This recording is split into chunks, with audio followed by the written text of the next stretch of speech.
कल एक माँ आई और मेरे पास उसने मुझे आपसे एक बहुत ज़रूरी दरख्वास्त लेकर आई हूँ। एक 36 साल की थैलेसीमिया की मेरी पेशेंट है, उसकी माँ, और कहने लगी दरख्वास्त में ये लेकर आई हूँ डॉक्टर साहब, आप किसी तरह दुनिया को बता दें कि माइनर नॉर्मल होते हैं, माइनर से शादी की जाती है, माइनर कोई छूत नहीं है, माइनर कोई बीमारी नहीं है, माइनर कोई कंडीशन नहीं है, thalassemia minor are normal people, ये मैसेज देना है।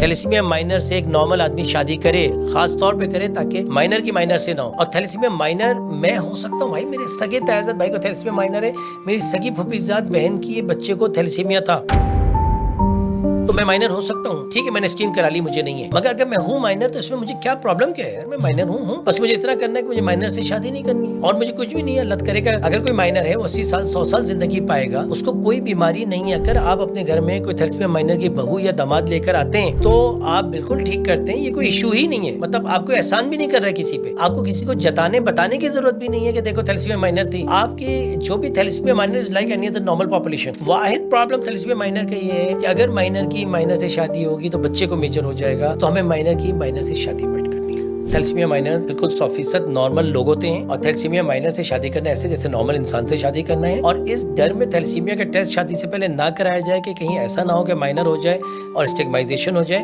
हमें इस खौफ से, इस वहम से, इस बीमारी से, इस साइकोलॉजिकल इमोशनल कंडीशन से, इस मिसकॉन्सेप्ट से, इस मिथ से अपनी कौम को निकालना है।